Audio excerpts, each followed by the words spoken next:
Hello, Whisky folk. It's Roy, Aqvavitae. Apologies for being late, but we've had a bit of a hardware meltdown here. This is the mic that's switched on. Folk. It's Roy, Aqvavitae. Yes, and at the last minute, we had to change PCs. So I'm now using my wife's PC because for some reason, every time I try a Google Hangout on my own Mac, which is a really highly spec'd Mac, and it's the one I've always done the live streams on, it just will not run it. But regardless, we're somehow managing to bring it to you just now. I'm going to have a fiddle about a minute and get the chat up and things and see who's in and then who's been patient enough folk to wait with us the last 15 minutes. So apologies for that, but we seem to be running now. Anyway, welcome. It's Thursday night. At first I thought it was an internet connection issue because of the World Cup, but that's well past now. The less we say about that, the better. And yes, I'm here for the first time ever with a guest here at Aqvavitae HQ. I'd set up everything to be working perfect so that we could have the best sound, the best camera, everything.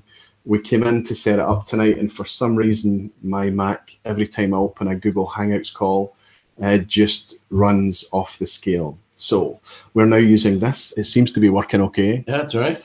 And we haven't even poured a whiskey and all of that. I was going to say something, but, you know, I'm being polite. You're getting frustrated with the technology. I thought, no, at least we could do is pour a wee dram. Yeah, that's right. That's what you should have done, yes. So obviously, the gentleman sitting here to my right-hand side is my friend from California, Erik Wait. And just to give you a bit of a backstory, a bit of a backdrop about Erik, for those that don't know who Erik is, well, historically, he's a wine guy. He was into wine. And then due to his wine studies and extending those studies and getting into spirits and things like that, he had an epiphany. He had a moment with a Macallan 12-year-old some time ago, and it completely changed his horizons and outlooks in terms of spirits. And he's now really, really enjoying whiskey to the point that his channel now is more than 50% whiskey, I would say, right? Yeah. And 2 weeks ago, he arrived in Scotland to do a tour of Scottish distilleries. And I think you're knocking on for 20 plus distilleries that you visited in the last 2 weeks. And if I didn't have to go back to work, I would just keep on going. So even after all of that, he doesn't seem to be whiskied out. So what I was hoping to bring you tonight was just a kind of a resume of Erik's experiences, what he's been through. Not just about the distilleries and what he's not going to go through each and every distillery that he's been to. We're going to kind of compartmentalize it and do it by regions, I think, and just get a bit of feedback, a bit of advice on how Erik has discovered Scotland and what his thoughts are on Scotland and its distilleries, and obviously kind of kick back some advice to you guys as well for anybody who's thinking of come over to do the same thing. I think he's had a lot of fun doing it. Later tonight, if I can get something worked out, there may be a quiz. If while Erik's speaking to you guys about his adventures and things, I may be able to sort out the quiz and things like that, but I can't promise anything. I'll do my best. But we're already a good 20 minutes late. So yes, once more, thanks for your patience. Erik. Alrighty. The flight home tomorrow is what, 6 a.m. I think, 7 a.m. in the morning. Yeah, and then I have a 6-hour layover in London. Yes. And then back to San Francisco from there. Yes. So hopefully I will be able to sleep on the way home. I wasn't sleeping on the way out here, but hopefully I'll be able to sleep on the way home. But recover over the weekend and back to work on Monday. Well, you didn't have the excitement of getting here. Yeah. Sorry, you know, I think that was probably the adrenaline might have been keeping you awake. Yeah. Just anticipation of coming here. But I think the first thing that you did is that your first experience of here was London, and Jason, who I think may be in tonight, Jason Whiskey Wise was your host. How did that go down? How did you find London? Absolutely fantastic. A little confusing, the maze of subway systems they have there. But one of the things, and I'm gonna pour me a little bit if you don't mind. Yeah, while you're doing that, I'm going to try it and get the chat up, see if we can get the chat. Because my mind was so much on coming to Scotland. I mean, 99% of my trip is coming to Scotland. So my mind really wasn't on London, other than I'm going to London, I'll meet up with Jason, and that was how much I had planned. So Jason, being a real host, a real gentleman, he made all the plans, laid everything out, and was my tour guide around London, and then brought me to his second home, Milroy's in London, and we hung out there 2 nights, and I just had an absolutely fantastic time. And I'll be doing a video on that in the future. But really enjoyed London, see some of the historical sites. So that was fantastic. But my main thought and mind and heart was really on getting here to Scotland. Yeah. And so I picked you up from Glasgow Airport on the Sunday morning, and we hung out together on the Sunday. You picked up your hire car and things like that. And we didn't go and do any distillery visiting or whatever the first day. You just pouring for yourself there? Yeah, I didn't ask. I don't know. Yeah, Eric and I hung out together in Glasgow and Edinburgh just to kind of get him acclimatized, to get him settled in, see how the jet lag was. And unfortunately, I have a bit of a bone to pick with Jason, because Jason returned Eric to me as a bit of a ghost. Bear in mind, he's had no sleep on the plane, and he's had 2 nights out with Jason, hanging out in Milroy's and enjoying all sorts of drams, no doubt. Cheers, my friend. It's nice to welcome you here. Well, we can blame it on Eddie at Milroy's, because I think we only bought 1 or 2 drams, and I probably drank 10 or 15. So there was a really friendly group there. A lot of locals who were regulars there, as well as the people coming out of town. A lot of Jason's friends were there, and wasn't just what we bought and was shared, but people were like, "Here, smell this one, try this one." So it was really a lot of passing around, and it was a really hospitable place, really. And so I had to bring a bottle home. It's a great spot. It's a great spot in London, absolutely. Isn't it? Yeah. I'm kind of jealous. I would like to have something in my own neighborhood like that, because I don't. Yeah. Maybe I'll start something. Yeah. But it was absolutely fantastic. Maybe but yeah, so 2 days without sleep and a little bit of drinking, and then walking all over London. Yeah, kind of wore me out, but did all right. Jason looked after you. Yeah. He's a good guy. Yeah, and he's half my age, so he had the advantage. He can get around. Yeah. So then what happened is that Eric and I had kind of had a bit of a discussion about what he was going to get up to when he was over here. He planned a lot of it in advance. And we just hung out. We went through to Edinburgh that day. And I left you to go off into the sunset. Well, we met up for dinner again on a Tuesday. Right. So, and in those intervening days you'd covered. So if we block this kind of chat, this discussion into 3 blocks, what do you think about this? Southern Highlands, Lowlands whiskies and distilleries that you did. And then the middle block would obviously be Islay. Right. You went and you spent a few days on Islay. And you're just today you've returned back from the Highlands. Right. You were up in Speyside in the Highlands, and that would be your 3rd block. Right. Yeah? And that works not only in terms of how you look at it on a map, but just there's a transformation as you go from one area to the other. Slight shift in maybe a little bit of culture, the dynamics, the topography, the climate, the atmosphere, the mood, the whiskeys. Those really are, I mean, some differences, and you really perceive them. So if I'd only gone to Islay, or if I'd only gone to Lowlands, or if I'd only gone to the Highlands, I wouldn't have seen the contrast between those, and it's really palpable. And different, not one's better than the other, just very, very, very different. But I think that overall the trip has really given me sort of a big picture understanding of Scotland, and there's more to explore. But I think that was some of the event, be able to spread out and do so many in so many different places, it sort of gave me a good grasp. Well, that's interesting you say that, because there was an article in a blog post today, I'm trying to remember which one it was, but they talked about the regionality in Scotch whisky being a bit redundant now. And I can understand that, because you can get peaty whiskies from Speyside, you can get unpeated from Islay. There's no real, because of the infrastructure that's in place now, because of, the variety and the experimentation going on at distilleries, that regionality is being dissolved. Mm-hmm. But I still think that regionality has a firm place, and certainly for anybody coming to Scotland or coming into whisky to understand Scottish whiskies, that it's a very nice kind of generalized bucket, for want of a better term, right, in order for people to start to break down and understand the landscape, as you've just mentioned. So you'd start to see that the landscape is different. The reason for the whiskies and the distilleries existing in the locations that they do are very different. For example, Glenkinchy's there because it's next to the fields, the agriculture. Right. Whereas Bunnahabhain is there because they were trying to hide from customs, from the taxman, right? So you start to understand all of these dynamics that are going on, and you understand that peaty whiskies exist because that was the only fuel, whereas lowland whiskies had alternative fuel and didn't really have a peat flavor. True, but I think it's much more in depth than that. So, and I'm interested when I'm looking at wine. I'm looking at music, art, architecture, language, dialect differences, all these things. You begin to see a correlation between all these other things, and then reflected in a whiskey. So it's more than just one's peated, one's not peated, and so forth. You can see, and there's even different accents. It's not just a Scottish accent. I've started noticing nuances and differences in accents between people who, and I ask, so are you from here? Oh yeah, I grew up here. Wow.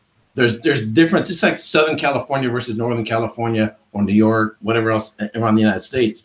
And I started paying attention to the architecture. I'm paying attention to the climate. I'm paying attention to the rate, the speed at which people speak.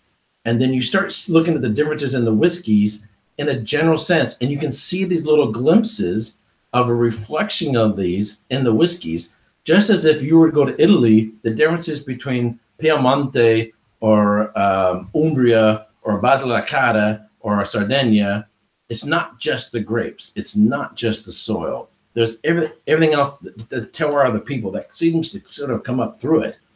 And I would say that's probably like the number one reason why I'm here is you can't get it from a book. You can't get it from a video. You got to go there. And as much as I've appreciated reading books about all the wine regions around the world, the only way I'm really going to perceive that is to go there. And that's why I had to get on a plane and come here. So the first, when you arrived then, the first place that you went to was, you visited, we didn't get to Glenkinchie, but you visited, I think, Auchentoshan, Glengoyne Distillery. Correct. And you also took a side visit to the Clydeside, the new Glasgow distillery in the centre of Glasgow, Clydeside. How did you, so your first was Glengoyne. Right. Which I have to say, the first, when I was getting into whiskey, the first distillery tour that I took when I was interested and when I had any interest to go to a distillery was Glengoyne. Years ago was Talisker, but I had no idea about whiskey. I was just there. I was just kind of following the tour around. So you and I have that in common. Glengoyne was our epiphany or our first kind of distillery moment, I think. How did you find Glengoyne and those distilleries when you were there? So if you just look, it's an older distillery. The overall age of the people working there, they've been there for generations. They've been there for 40 years. They've got a longer history.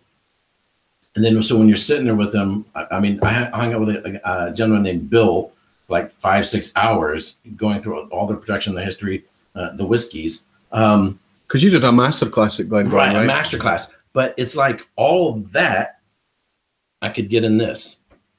Now I go to Auchentoshan, a relatively new distillery. It's very hip. It's very modern. It's very sleek.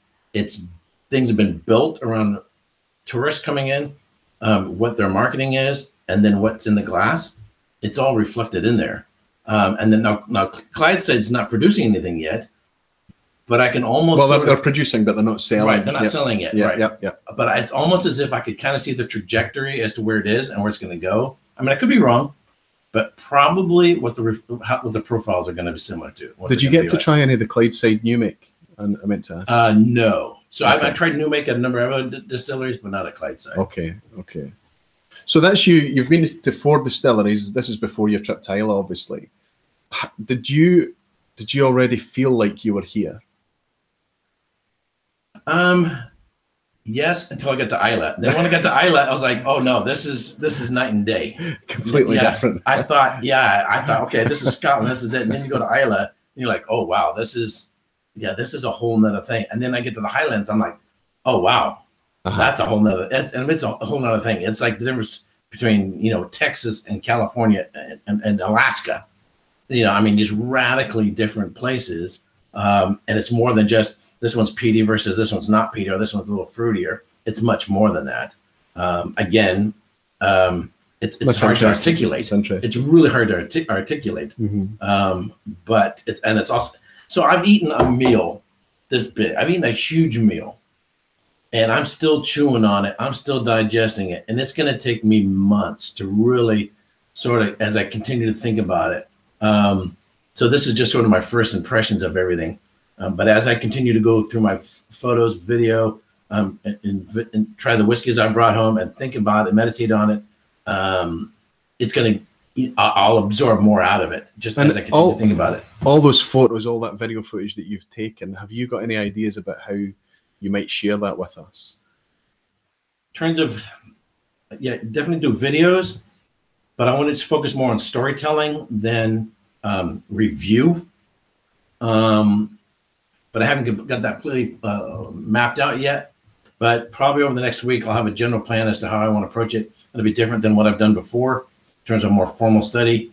What I don't want to do is, like your Uncle Fred went on vacation, and he shows you a slide, and we saw a bear, and we saw a tree, and we saw a river. And as he's going through the slide, you're like, yeah. But I mean, I think that I know that you've got experience in putting videos together. Right. You've got this kind of idea then that you're going to make like a succinct. And would you break that down by place, or would you break that down by? So I'm still wrestling with this. It'll be day one, this distillery, day one, the next distillery, day one, the next distillery. So you'll follow me, or I'll retrace my steps where I went. So there might be, if I hit 3 distilleries in one day, then that'll be 3 videos for day one. Yeah. Yeah. And there's a lot more to share than just what was at this distillery, but everything else that was surrounding it that I took pictures of and try to feed it all in there. Okay. Right? And there's, again, I wish I could download what's in my head, what I've seen and smelled and heard and everything, because you just can't capture it all on video. And there's a translation gap there. But I do the best I can with it. I've got to be honest, guys, from my perspective as well, I saw Erik when he arrived on that Sunday. And he was perhaps a wee bit jet lagged. I don't know. You were fine. You were bright and conversational. Everything was fine. But I sense now, as he's sitting here, and I've spent the last few hours with him here this evening, I sense that his energy, if anything, it's higher. He is energized. You are impassioned. You have been. I mean, it's just not adrenaline now. You've been inspired. Oh yeah, absolutely. The difference between my wine experience and whiskey experience is I got into wine by visiting the wine country. This is sort of the opposite. I started in whiskey, and then from the glass, and then went and discovered the whiskey country. And so how I understand and interpret it is sort of coming out in a little bit different. But also it's much more emotional now and curiosity and want much more to explore.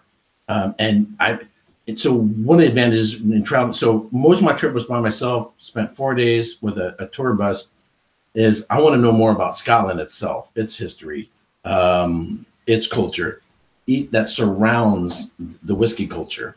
The Romans called Italy Enotria, the land of wine, because it's so much wine-focused culture. Scotland be called whiskey land, because everything else in the whiskey is absorbing of everything else in its history and culture and everything else. So if I want to understand whiskey more, I got to understand everything else more as well. And I was really, really enjoying seeing other sites around the distilleries and hearing from our tour guide and them explain everything. And it just more and more and more, you fall in love, not just with whiskey, but Scotland itself. Yeah. When you come here. Yeah. And we have to say as well, by the way, you're joining us on, originally it was going to be the hottest day in the last decade for Scotland, but for Glasgow, it turned out to be the hottest day since 1893. Glasgow reached something like 32, 33. I don't know. I haven't read any news, but it exceeded the record. So it's really, really hot and sticky in the house tonight. It's hot and sticky outside. It's like nothing we've ever experienced here in Scotland before, certainly nothing I've experienced in Glasgow.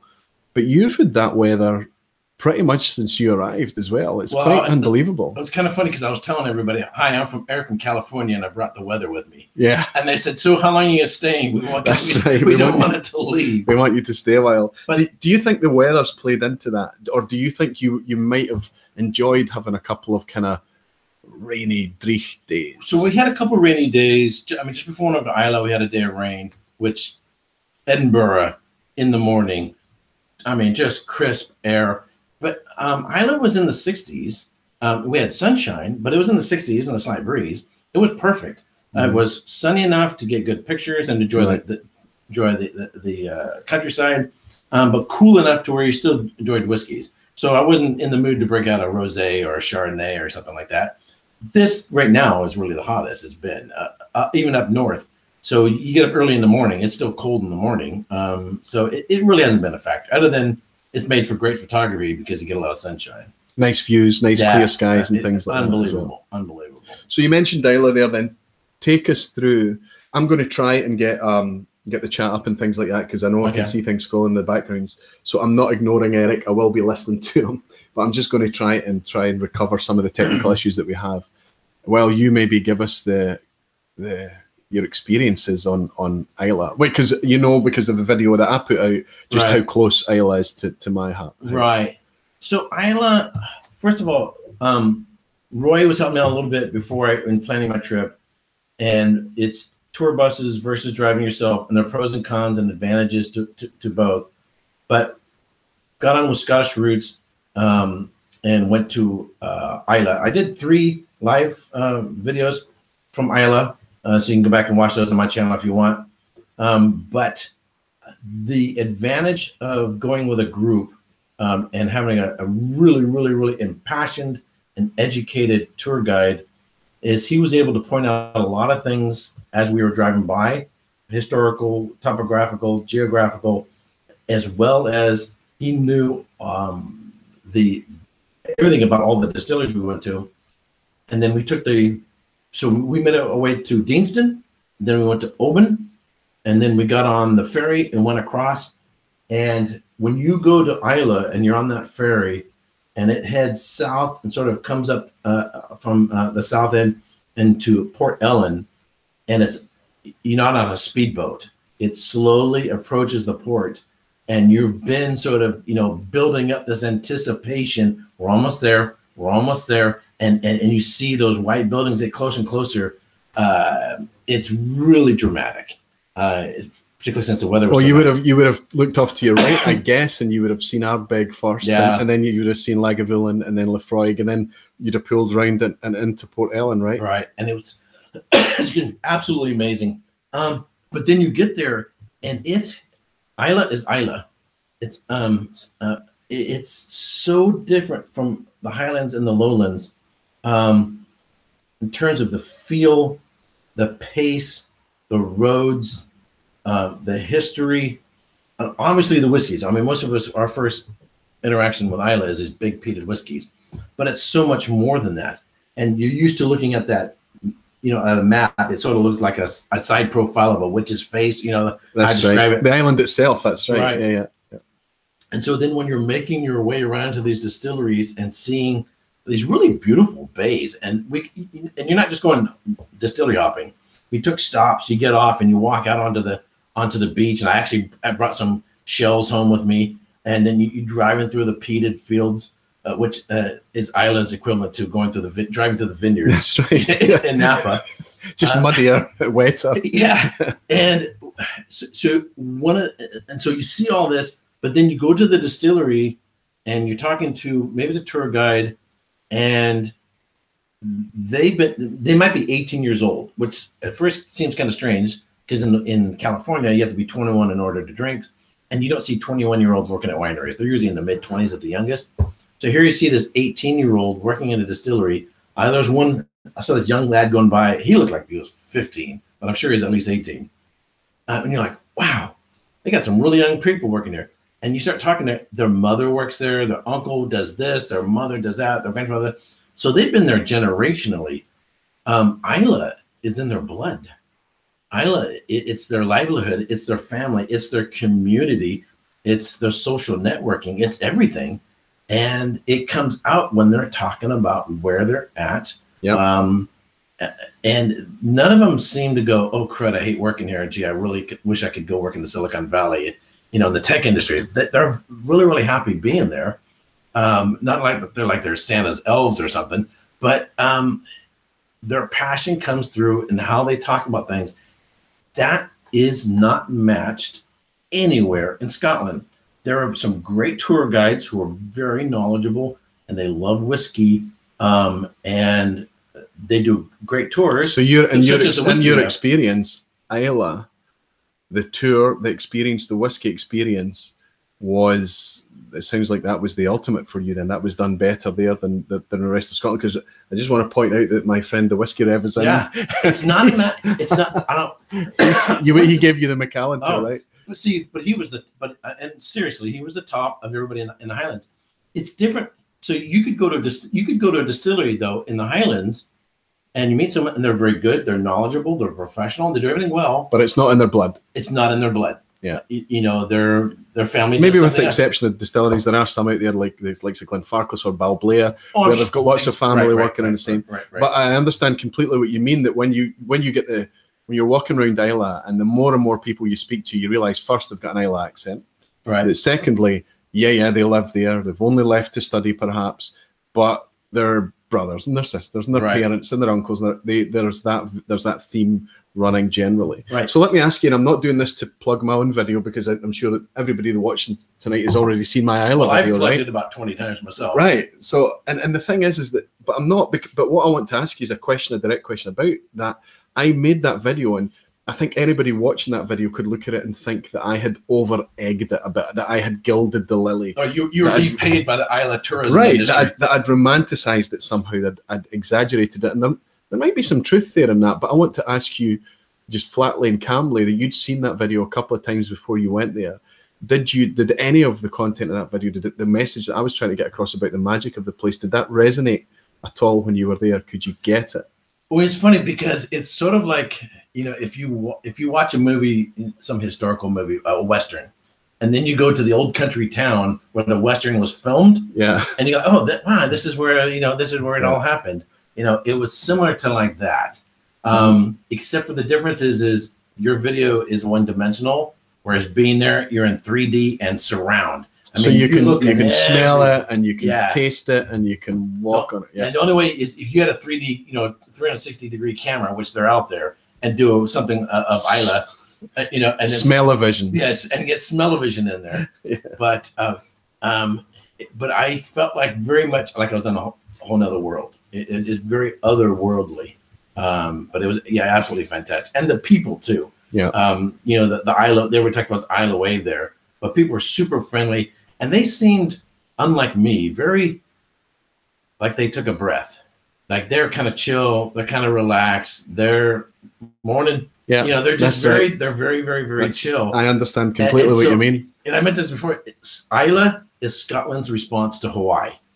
You know, Hawaii is tropical and and people hanging tropical paradise. Isla is the paradise for what you're talking about there. Obviously, is Isla is like a spot that you would go that's tranquil and relaxed and chilled to get away from all that kind of thing. Right, unless you're driving. Yeah, right. So that's the other thing that's amazing is you go on these very narrow sort of dirt pathways to get to your distillery, and I was thinking, man, if I'm driving on my own, I would not think that I'm going to a distillery. You're out in the backwoods. So it's also like really, really old school in terms of road. They only have most of the road on Isla has like one lane until you get into to town, and people pull over, they wave, and then let the other person go by. But there's the main roads that are two laned, but there's most of them are, like you say, single track lane. But I'm just gonna while you finish off there, I just want to get, because I realise that there's a lot of things getting directed at me, so I'm going to grab a few people out of the trap. But I noticed that Tom R had asked if there were a lot of motorbikes, and I can kind of answer that and then ask, but there are motorbikes here, but not as many as you would imagine, especially in summertime. There tends to be a lot of tourists that come in groups on motorbikes. So when you see a lot of bikes around, they tend to be tourists, and they tend to be riding in groups and little kind of convoys, or whatever you would call a group of motorbikes. Local people do occasionally use motorbikes, but it's not the norm. You've got to remember the climate is not typically like this. The climate to go out on a motorbike is a bit of a pain. You've got to dress up in all the weather gear and things like that.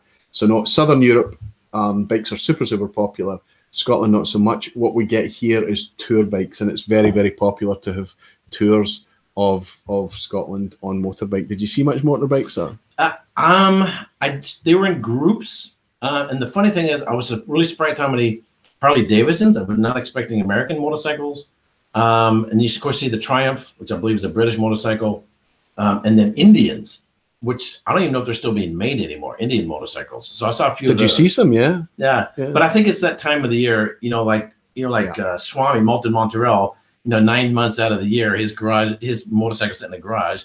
During the summer, he takes it and goes for a ride. As you mentioned Swami there, what I'd like to do quickly is just shout out to Swami and say thank you for the super chat. He sent a super chat through a wee while ago while we were both in full song. If you're still in, Swami, thank you very much, my friend. Cheers. So I think there's some motorcycle people here, but they're only riding a couple months out of the year, and so this is when they're bringing it out. I think that's true of the classic motorbikes and things like that. But you would also be able to see by the registration plates that there's going to be a lot of kind of German, Dutch, right? French. I wasn't paying attention. Yeah, perhaps not, but a lot of them would have been. But see, one of the things in being on Islay is to get yourself a dram, step out of the tasting room, step out onto the dock, smell the air, look at the horizon, look at the seascape, look at the well-known big Dunwich warehouses with the the name of the distillery on, and just sit there and just kind of look at it. You might see a seal pop his head up, some seagulls flying by, but you just kind of take it in, sitting right there, going, "This is where it all happens." When you tell me that, I'm imagining Bunnahabhain. Yes, especially with Bunnahabhain, you step out. There's the loading dock there, and you're staring at Jura, and you feel like if you had a really good arm, you could throw a rock and hit it. It's right there. But then you notice the water goes by pretty quickly. If you even try to swim across it, it'd take out to sea. Yeah, but yeah, definitely. Yeah. So I mean, obviously you've been captivated by Islay, and I think that you mentioned that you'd seen a couple of houses up for sale there, and you're super curious to go and discover how much those houses have. So I went to every distillery except for Bowmore, and then there's the Ardho is still being built. Got to look at the little plans, got to look at the early construction part of it. But other than that, we went to all the other distilleries. But I really want to go back to soak in more of the other things other than just the distilleries there. But I'll probably wait till Ardho and then the other distillery that's being built. Once they're finished, be a good time to return there. But yeah. I mean, the other one might take a wee bit longer, but you could see that Ardho, if you travelled to Bunnahabhain, you would have been able to look down and see Ardho is fairly mature right now. I know that they're in delay. I know that they're behind, but certainly much more. Jason, by the way, Jason Whiskey Wise, is just asking if you've got time tomorrow. He's willing to hook up with you for your 6-hour layover. It depends on whether you can leave the airport or not. So yeah, it depends. You stepping in and out of security and going all that. I don't know. Well, I mean, you're going to have to. You'll be on a domestic connection, so you're going to have to do that anyway. Anyway, I will text later. I'll find out. Yeah, so just a shout out because it's something that I perhaps would have forgotten. But yeah, he's got 6 hours there tomorrow, Jason, so you might have a chance to hook up with him tomorrow. Go Habs is saying, did you force Eric to watch the England match? No, we didn't. Honestly, we had dinner. We had some dinner tonight. I made Eric some whiskey chicken tonight. Oh, that was very good. Thank you very much. But you're here. You have to say that. Yeah. No, it was very good. We had a little bit of Chardonnay from Chablis. That's right. It was very nice. Yeah. And so we were relaxing downstairs. Everything here was set up technically. Everything was going to just come upstairs, switch it on, perfect. And for some reason, I don't know, it didn't work. But we were relaxed and we were pretty chilled out tonight. But at no point did we switch on the football at all. And in fact, at this point in time, I don't even know. I was so wrapped up in trying to sort out this technical issue I had tonight. I don't even know what the England score was tonight, but I think it's redundant anyway because they're through. It was England, Belgium. And I don't even care. And I think that most of the people watching perhaps don't even care, right? Right. And Sean is saying, Sean Nemo, hi Sean, how are you, my friend? Is saying, I think Caol Ila has the best view, the Paps and the waterway. Fantastic. Absolutely, Sean. Caol Ila has a fantastic view. Very similar to Bunnahabhain. They're actually in a very, very similar part of the island, so you can clearly, especially when the skies would have been as clear as when you were there, seeing the Paps over at Jura and things like that, it's just a marvelous vista. Right. So Caol Ila was able to do a tasting and take photos, but we didn't do a tour. Didn't have time for it. Right. That Okay. was really, really good. So you just went to for a quick visit there. Right. And then in terms of purchasing, I was just looking for distillery onlys, you know. So I ended up bringing back home 14 bottles. And So, a very lovely man who rented a hotel mailed them home for me. Yeah. So I'm looking forward to that. Yeah. Fantastic. I hope you get that. You Yeah. get them. I hope they get there safely. And just to interrupt a wee second as well, just let me check quickly. Recipe of the whiskey chicken. Artificial frequencies, yes, you absolutely can. In fact, it's the same recipe that I did on BBC Radio. So the chef did this whiskey chicken, and that's what I made for Eric tonight. So if you remind me, I will be able to send you a direct link to that recipe. Would you recommend? It was easy to make. You saw how easy it was to make. It seemed pretty simple. Little Glenmorangie, some chicken, made a sauce out of it, used a mustard, particular type of mustard. It was honey, mustard, cream, some shallots, some parsley. It was easy to throw together, and it is absolutely delicious. Artificial frequencies, I'll send you the recipe through. A group of motorbikes is called a school, says Whiskey Bloke. I'll take your word for that. And Daydreaming is saying good morning. Welcome, Andrew. Great of you to join us again. And just a quick recap is that this isn't supposed to be the setup tonight. We are running on an emergency rig, my wife's laptop, because my own rig wouldn't perform. But Eric asked me to keep a bottle under wraps while he was traveling. And I'm super curious to see what this is about. Okay. Is this a have I to taste this? Is this a gift thing? You would open it up? I don't know. Okay. I'm just going to No, follow it's your just a lead. present. So It's a gift for me. So talk about I'm this one. super keen. So you know what they say about beware of geeks bearing gifts. So when Jason was showing me around, we went to the Whiskey Exchange, which I could go absolutely bonkers there with a credit card. I asked them if they had a shopping cart because I would just fill it up.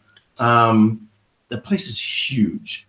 And so I'll do a video on my trip to London, and I'll show some photos from that. Absolutely amazing, not only in terms of the selection that whiskeys were there, but the gentleman that Jason and I met there, sorry, I don't remember his name. He's a friend of Jason's, Jason Whiskey Wise. Super hospitable, you know, pouring us some drams and just really knowledgeable, talking about things. And so then I heard a rumor that this might be something you might like, but I'll let you open it. Here you go. All right, Here okay. you go. So I actually picked up in London. So there was another one that I brought for you from the United States, but this is one I brought from London. Okay, this is awesome. I've never unwrapped a gift. Let's all sing Happy Birthday or Merry Christmas, or we wish you a Merry Christmas.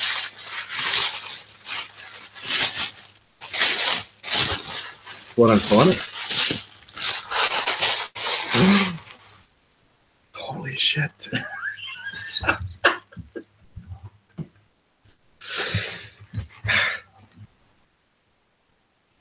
So Jason told you, right? Yeah. Jason told me. Yeah. This is Mortlach. Flora and Fauna Mortlach. Eric, that's unbelievable. Thank you so much. Yeah, sure. Thank you so much. So let me tell you a story about Mortlach. I used to see this on shelves regularly, and I avoided it because I had a bottle of Mortlach downstairs that I never really liked. I never enjoyed it. So we used to be able to buy this for £45, £50, that kind of price. And I never have bought it. And then one day I sat down with a bottle of this Mortlach, and it completely redefined not only how I think about this distillery, but how I think about a style of whiskey. And that is kind of more oily, heavy, savoury almost style of whiskey. And the first bottle disappeared very, very fast. I bought it at auction. You can only buy this at auction now. I don't know how Eric managed to get a hold of this. There's a bottle downstairs in my cabinet that I didn't imagine when I was going to open, because it's so precious to me now. Because the bottle that I replaced the first one with disappeared every bit as quickly. It's absolutely wonderful, wonderful whiskey. It's very, very difficult, and I also know how expensive this is now to buy. I'm absolutely blown away. I don't know what to say. It's just, and I know that Mr. Whiskey Wise had No, he just said, "Oh yeah, this is one of Roy's favorite." I said, "Give me one." That's just, it's absolutely wonderful. And the great thing this gives me is the ability to open it. Oh yeah, absolutely. We should open it. Sounds like a good idea. If there wasn't a desk in between us right now, Eric, I would. I'd be hugging you right now. Oh, that's just absolutely. I need to just take a second. I'm opening a Mortlach 16. Well, let me say something to you then. So, yeah, and I'm sure there may be some other people out there. There's several different things that keep you from exploring and going out on, whether you're going to a wine region around the world or something else. You can be, maybe the finances can be difficult. Maybe you've got family obligations that can be difficult. But maybe you can also have this. Oh, there you go.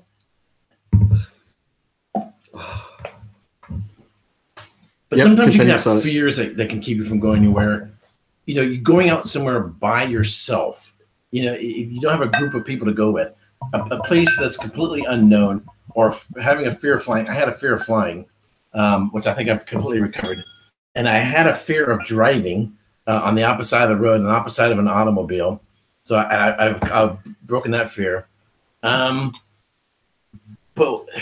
to get over that hump of fear and to where I could sort of relax is knowing that someone on the other side of the pond is going to be there to greet you, but also to provide some input and some wisdom, someone who's local.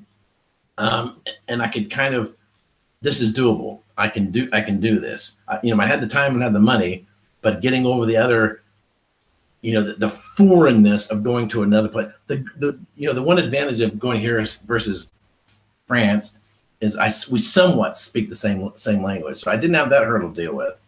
But anyway, so I would say somewhat. Yeah, but your hospitality and Jason again in London, of that I could be a little more comfortable about coming here, just knowing that, hey, if something went wrong, I'm out in the middle of somewhere or lost somewhere, I don't know what to do. I knew I could call Roy or send him a text, and there was that.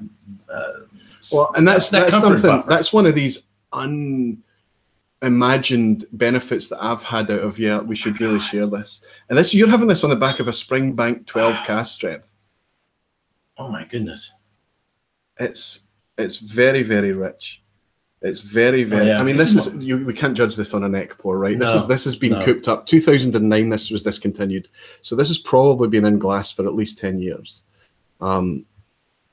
It's just quite, and we don't have yellow whiskey tonight because we're on a different camera. It looks like how dark that is. Look and there's a very good chance that flora and fauna, certainly back then, may or may not have been coloured. We don't really know, but. I mean, there is just that slight whiff of the kind of savoury notes, but it's. And it's salted caramel. There's a little slight saltiness to it. Right, I'll buy that, absolutely. Just and you know, given the colour of it and certainly the style of whiskey that it's supposed to be, you would imagine it being a bit more sherry forward. This isn't giving much sherry up, right? Maybe right now, maybe still at time. I've had dates. You know, they come in these little gift packs, and they're on a little plate covered with cellophane, and there's these little sticky things, and all the dates have kind of stuck together, and their sugariness of the dates have sort of stuck together. I'm getting a little of that, the sort of sugary date on the nose. Just taste it. Just taste it. Just shut up and taste it. It's like jam. It goes through that. It's soft on arrival, and it goes to that spice, and then there's this kind of jam, like, you know, like a jelly you would say in the States, right? You put on your toast or on the sandwich on the finish.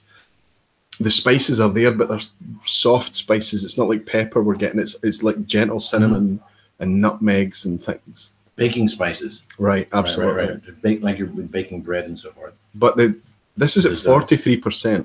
So it's fairly light in terms of ABV, but the viscosity, the oiliness, oily's wrong. It's like a silken texture. It's like a silky texture.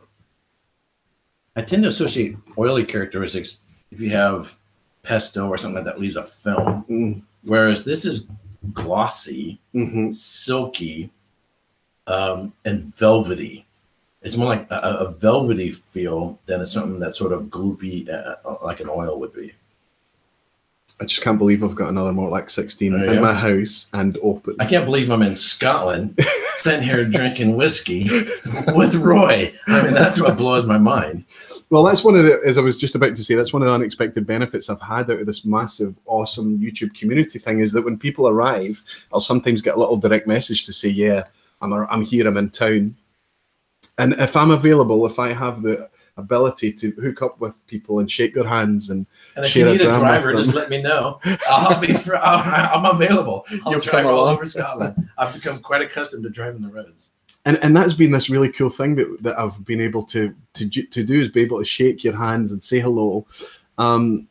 People tend not to need me for you needed me for a little bit of an anchor and to get your bearings and just feel like. Well, I also went to the Aqvavitae School of Driving for a day. It got me comfortable driving on it. Yeah. Did that as well. Well, that was an easy first drive that day. Yeah, you did very, very well, no problems at all. And obviously you've driven the whole trip on the wrong side of the road, right, without incident, right? Right. Well, they give me these weird hand signals every once in a while going through the roundabout. I'm not sure what they mean. You know. Is it accompanied by horns? Yeah, a few horns. Yeah. But other than that, been all right. So fantastic. Absolutely fantastic. And again,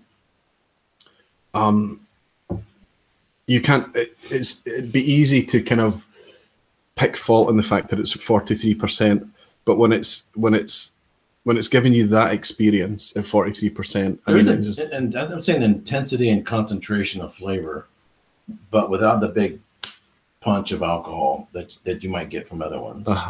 Absolutely.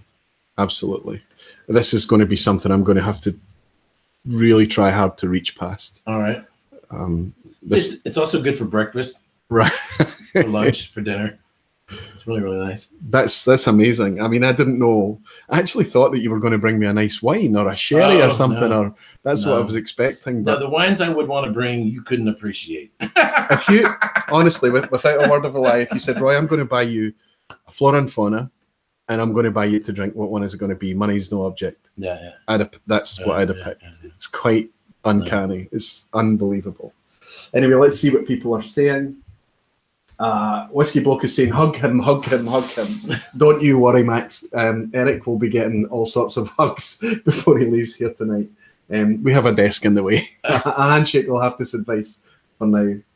Tom is saying that glass needs some ice.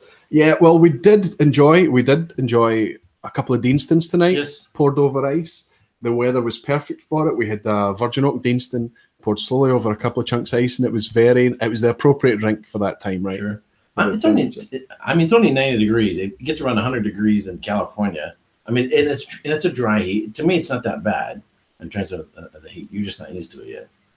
And Sean is saying, and I'm not wearing any pants, so that helps. That keeps me cool as well. Sean Nemo is saying, Erik Wait just set the bar very high for any other visitor to Aqvavitae. Yeah. Not at all. It's just wonderful. I mean, yeah, that was awkward. That moment. I'm in my late 40s while I'm getting emotional in a damn live stream. I hope my wife's not watching. She'll give me hell. And Welsh Toro's in tonight. Hey Welsh, good to see you. Do the Spanish and give him a kiss. I might just do that as well. It's a cheek kiss, and it's a very masculine thing to do, Eric. Okay, don't worry about it. Superb. And Jason Whiskey Wise is saying Eric pulled out the big gun. He absolutely did.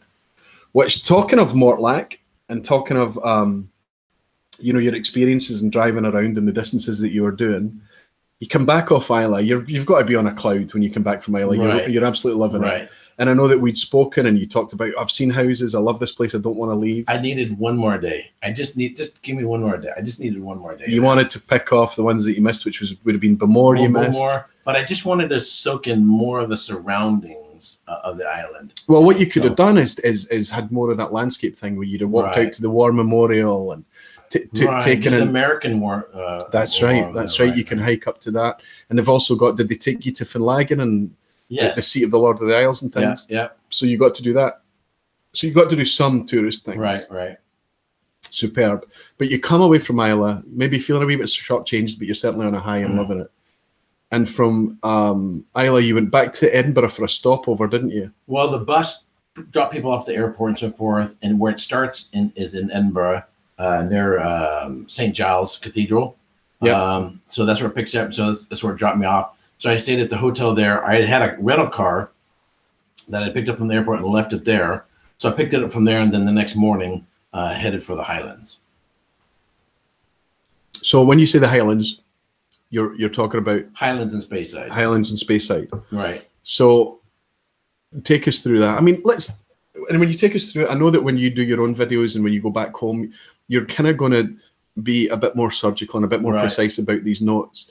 But I think what most folk would be interested in tonight is, this isn't an easy trip to take, especially from the west coast of the States, right? Right. Would you consider it worth it? What is the benefits that you imagined you would realize, or has there been benefits that you didn't expect? And is it kind of the thing that you would suddenly go home and start to plan your next trip, or is it something, no, this is once a decade, once every 5 years type trip? So one, I think previous experience, I've been an adventurer for quite some time. I mean, for 20 years. So I think previous experience of having spent many years traveling the wine country. I mean, I've been in every wine country throughout, in California, Oregon, France, and right. Virginia. That sense of exploration of getting in a car, driving, and experiencing the whole environment and everything, then it was just a matter of translating that now to Scotland and whiskey versus wine. So in terms of the sense of going out and exploring things and meeting people, that kind of was, I've been doing that for 20 years. I've just changed the place, the location, and the beverage. So I had certain sense of, I think that helped out with scheduling and a little bit. But what I did not expect was Islay is so foreign to everything. We see and understand things in terms of previous experience. This is like this. So when you smell a whiskey, it reminds you of Christmas cake. It reminds you of stewed plums. It reminds you of whatever you've eaten and smelled before. Yeah. That's your basis for how you interpret it. So it's something, but when you go to Islay, there's nothing like Islay. I had no basis of comparison, which makes it hard to articulate the way it is. So the contrast is striking immediately, right? Absolutely. Yeah. But going into Speyside in the Highlands, in the summertime at least, maybe not so much in the winter, is in some sense, I felt like more like I was going back home, because topographically, excuse me, it did remind me a little bit of Northern California, say an hour north of San Francisco, and into Southern Oregon, in terms of trees, hills, rivers, and that sort of thing. But once you stop your car and you get out of the car, and then you look at the rivers, you see that obviously the age of the buildings, these little tiny towns, the architecture, old churches. I checked out several different churches. One in Dornoch that was 15th century. That's where you're, okay, boom, you're reminded, I'm in the old world. Yeah. And then you start interacting with the people. That's, again, reminds you, no, while there's some similarities to what I've experienced before, here's this other element that's really, really different. And again, even though as much as I love Islay, it's so foreign, and I was looking at properties, it seems also more of a vacation getaway. Whereas the Highlands, I could set up roots there.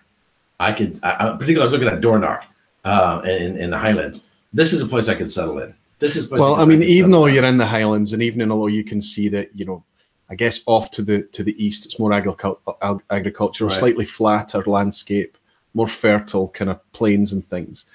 As you're going up the A9, though, you're starting to get into the more dynamic landscape and things. You start to feel like you're in the Highlands. And as you go over the Cairngorms and you pass Dalwhinnie and things, and you go into maybe in Inverness, and I know you went further north, you went up to Glenmorangie, you went to Balblair. But you feel firmly that you're in the Highlands, but you feel connected because the roads are there. The roads are good roads. It's not like the roads on Islay, right? In terms of driving, yeah. It didn't seem as insane. I felt perfectly comfortable in terms of driving on the roads. They're not super narrow and super windy, although they have some of those as well. They're a little wider, and also it's sort of like one main road just that shoots you all the way up there. The A9, that's right. Yeah, until you get to whatever town you're getting off at, then you just take a little side route. You don't run into that many roundabouts. But there was the thing to going to Speyside is there is a certain point where you cross over the river, And I kind of wish I could have stopped on the bridge. There's a little bridge you go over. I wish I could have stopped on the bridge, gotten out, and taken a picture, because this is the crossing over and getting into space side. Okay. That's sort of like this. I mean, there's a famous photo shoot, and we did it when we were up at doing the Macallan thing. The Whisky Rev was in tonight. I think he might still be in. We stopped at Cragganmore Bridge. It's a Telford-built bridge that goes over the river there. You can park the car and you can get out, and everybody stops there for the photo shoot. You know, there's a little well-trodden track down to that little kind of river beach. I didn't stop. Yeah. Next time. I have 1,000. There's 1,000 places I would love to stop and take pictures. But you don't have that much time. I've got so much packed in. But you at least see as you drive by and go, I'm going to come back here and see it again. So what we're starting to unravel here is that, and we haven't talked about this. We had so much to talk about over dinner and earlier that we're literally talking about this just now. This is a toe in the water for you, because you've spent a few days on Islay, you've spent a few days in the south, you spent a few days in the Speyside and the Highlands. What that's shown you is that's a toe in the water. You could have spent your 2-week vacations in any one of those areas and been very happy and filled your time, right? As soon as I got here, I was already planning my second trip and seeing other things I'd like to spend more time. It's almost like going to a buffet where you got a million things available that you can eat. You can't eat it all. You can't even taste it all. Maybe you can somewhat look at it and give a quick whiff, a smell, but you're gonna have to come back. I think that's a good analogy. That's a very good analogy. And if you use that analogy of being at a buffet and then take it forward a little bit more, there's also the idea that there's a cost involved. You know, potentially the more you eat, the more times you go back, the more things. How have you found the finances and have you found this an expensive place to be? Have you found it reasonable? I mean that's got to be, because that is a real thing. Getting here is one thing, and then being here is something else. The dollar's kind of in your favor right now. Yeah, I'm fine. I wasn't paying any attention to it. It was a non-issue. But that's probably because of the thing, when I go to Europe, everything's in euros. Right. And when I go to the States, it's in dollars, and it doesn't really make sense. No, I set a budget I'd spend about 15 grand traveling around. I mean, that's what I'm not saying I spent that much. I just you knew that so you could just relax and enjoy it. Yeah, so you wanted to take the money thing out of it. If I keep it under 15 grand, then I'm good. But if you look at how many degrees, education, academic degrees, college degrees, certifications, I have a couple $100,000 in books. It's a drop in the bucket for an education. If you look at how much if you're going to spend, let's say you go online from some sort of school, you're going to $5,000-$10,000 on an education, whatever. Or I studied for 18 weeks with 3 master sommeliers. It was $10,000 in 18 weeks. Great education, great experience. This is just an investment. Yeah, it's expensive. That's the word I was going to suggest. But it's an investment. It's not like going to, if you go spend a few $1,000s going to Disneyland, you have a jolly good time. Maybe more the kids do. I'm not into amusement parks, but you didn't go, wow, I really learned around. I really took away the culture. It's completely different. So going to Scotland is not like going to Disneyland where you're just throwing money and having a good time. It's really a solid investment in what you're studying. And if you have time to go to, so if you were to go to, say, France, go to wine countries, you stop and go to museums. You go to the Louvre. You look at cathedrals. There's all these other things to do that surround the trip. So what you've clearly framed this then as a vacation, and a new vacation, a bit of a kind of a bucket list thing to do. But you've also framed it as, and you use the word there, as an investment. Yeah, an investment in your future, in your education. Yeah. So I've considered going on to become a master wine. I probably won't. But one of the things I was told is you have to go to Europe and travel around to all the various countries, because that's the only way you really going to know and understand. And depending on how far you want to go and understand. Again, I'm an academic. I just approach things from that bent. But you're not going to truly know and understand unless you go there and give the land a hug, a handshake, and meet the people. Sit at a bar with a completely different stranger and just talk to them. Have you been able to do that? Oh yeah, restaurants. Yeah. they're sitting down having a nice, quiet little dinner. All of a sudden, some strange American starts talking to them, and they're like, "Who's this guy?" But after a while, most of them seem quite friendly. They're a bit taken off by the strange American, this bald American, talking to him, and he seems quite excited and talks a lot. But as most of you guys know, but I found 90% of them, they're more than happy to chat with you. And I wasn't collecting names. I don't remember. Probably will never see these people again.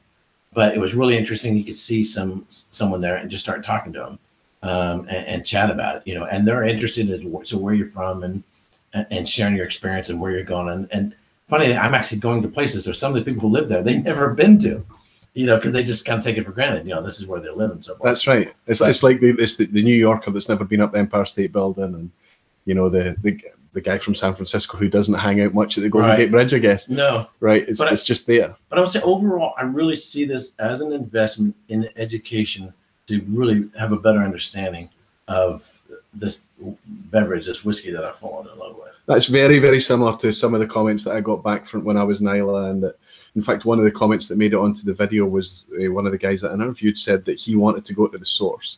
He wanted to try to discover, to try and unlock what made this thing greater than the sum of its parts. Exactly. Because there's always various elements, and I'm always been trying to dissect things and analyze things so that I could retro-engineer it and then understand it blind. But you find out that there's something more there than just the sum of the parts. Yeah. And I've come to a better understanding of certain things. I mean, there's a little bit of repetition in going through the tours and production. But I also find certain things are clicking now that weren't clicking before. So that aspect of it as well. But I would say it's more in terms of that I can stick Scotch whiskey up to my ear and I can hear Scotland now that I couldn't hear it before. It's more three-dimensional now than just on the palate and the nose. It's everything else. It's become a deeper thing. Oh yeah, you're gonna, and also when I know that you try to dissect and you like to analyze and you like to pick out flavor notes and you do that, the things that we all do. Right.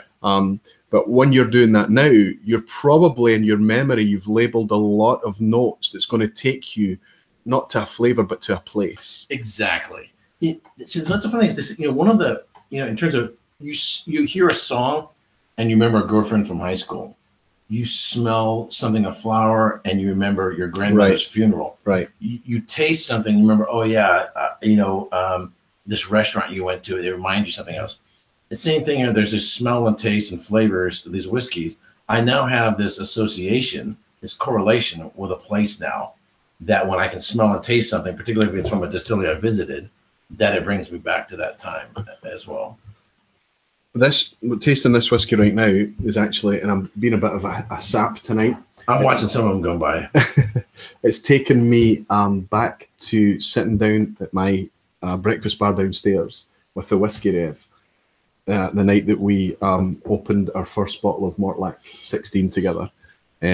So unique is that, and perhaps you're able to taste that kind of almost savory note, that kind of almost, I think you call it bouillon cubes in the States. Right. We call it stock cubes here. Right. And there's a beef one. It's a kind of powdered beef one. It's like an oxo cube type thing.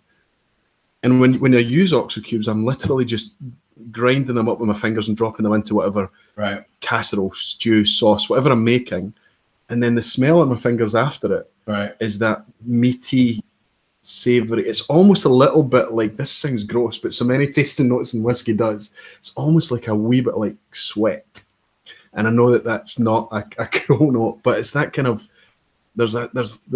Well, it's funny because that's actually something that comes up in various wines. And I know I'm always going to be bringing in a wine, but that's my point of reference.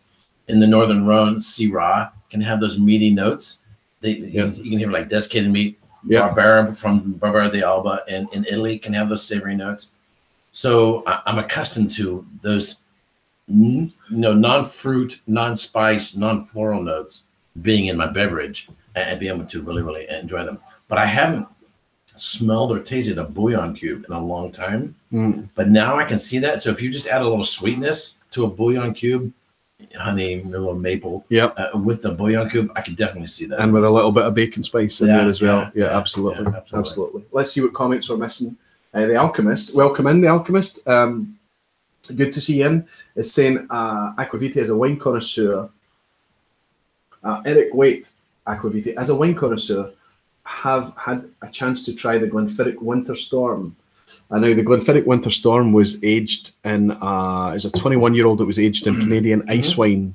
Did you get to try that? So he's asking, did you feel that ice wine casks influenced that whiskey in a positive way? Did you get to try So when we first arrived, so Winter Storm, if I recall correctly, correct me if I'm wrong, there's one whiskey they have that is the result of the roof caving in, and no, that's the Snow Phoenix. Okay, so I tasted the Snow Phoenix. Right. I think the Snow Phoenix, but I think the Winter Storm was what they produced after that. Am I wrong? Or did they just do a sequel? They're of Snow not. Phoenix? I don't. They're both special editions. I don't think they're related at all. Okay. Winter Storm. I believe the crowd can set me right if I'm wrong. I believe the Winter Storm was a 21-year-old expression that they did. It wasn't inexpensive. It was fairly pricey, but it was 21-year-old whiskey. I haven't but tried it was. it, so I didn't try it. It was aged in a Canadian ice wine cask. So there you go, Alchemist. Unfortunately, Eric, and I have to say that I haven't tried it myself either. And I've neither have I tried Canadian ice wine. Is that kind of from frozen grapes or something? Well, ice wine originated in Germany. I won't go too long on this. So you have grapes you leave on long until they get botrytis, and then they shrinks down, and then you pluck them individually. Ice wine is you literally just let the grape simmer so long that it eventually gets frozen. Then you pluck in from climate. From the climate. You pluck individual frozen grapes, and these are desiccated frozen grapes, and then you're pressing those. So that's ice vine from Canada, or people say ice wine, but ice vine. You can get it from Germany, or you can get it from interesting you say Canada. that, because somebody else asked, and I forget who it was now, and I apologise. Someone else asked if you had found any landscapes in Scotland that looked suitable for growing grapes. No, absolutely not. No, even in this weather, right? No, absolutely not. No, I just don't think so. Well, I mean, we can grow things. We grow things very, very well. The things that are supposed to grow here, they grow very fast. Right. And it's very lush. But things that need, nice warm climates, right. We're not going to do very well. We also don't have a huge diurnal range of temperature between night and day during the summertime. It doesn't seem to change enough, but you would need that for a good wine country. Anyway. Yeah. Tom Harris saying one day Eric will be back in California and he'll get knocks on his door, and it'll be like the dwarfs in The Hobbit arriving at his home. But it will be Isla locals on vacation. They are more than welcome. Come on over. I would love for people to come to California. I would love to show them the hospitality you have shown me. And I know that all the wine countries in California like the back of my hand. I would love to play host to show people around. So just give me some advance notice. Let me know you're coming. Russell is saying that's a great description of the meaty notes. I always find it difficult to describe that, but your idea with the stock cubes is right on. So yeah, if you, and it's not just in Mortlach that I get that. It was actually, there was something else that we had at the Whisky Club recently, and it was like I know that our crisp flavors here are crazy. When I say crisps, I'm talking about potato chips and snacks and things like that. But we have kind of beef flavored ones is really common. We have a Monster Munchies, a corn one. Chips with everything here. Everything comes with chips. Right. What's that hang up with crisps. Chips? They're crisps. Yeah. We have it on the side of a sandwich plate and things like that. Yeah. But some of them are beef flavored. And if you open that pack, that kind of beefy, savory blast that you get, I've found, and one of them is Springbank actually. You can find that in Springbank, and you see that Eric has been pouring even though it's my whiskey he's pouring, he's still not been pouring me when he's pouring himself. Hey. You are man broke. But I know that he had a Springbank tonight. I didn't have one, but I often get that from Springbank as an example. Is I can get some meaty notes from as well. Do you want some Springbank? Thank you, Russell. I'm okay with the Mortlach just now. I missed the Springbank. Talk about the meaty notes, because there's an intense sweetness and fruitiness that because you're not accustomed to having meat and fruit and sweetness. Yeah. That you can be difficult to identify that. Absolutely right. And so, but you have to sort of compartmentalize the different components in your head. Set apart the honey, the floral, and the fruit, in order to really identify that this is what's going on here. This is this other meaty character to her. So it's like you're combining two things that don't typically go together, right? And that's what you're tasting. And even though I remember that happening for me for years and years before I was getting into whiskey. One of the flavors that I loved was salt on something sweet, right? And I never worked out that what was happening there was the salt. So if you talk about salted caramel, or if you talk about any kind of sweet confectionery or dessert that had salt added, you had really this awesome blast of that. And I didn't work out that that's what was happening. It was the salt and the sweet together. And then you work out that that's what it is, and you realize that it can be a lovely thing, but it's an odd thing, like you say about sweet fruits and maybe a syrupy character and this texture sitting with the meat. You wouldn't necessarily spot the beef notes or the stock cube notes, as I've mentioned, until somebody pointed it out to you. Because typically the only time you get meat and sweet is like a honey glazed ham. Right. But this isn't ham. It's not like ham or pork, but it's more like a beef bouillon cube.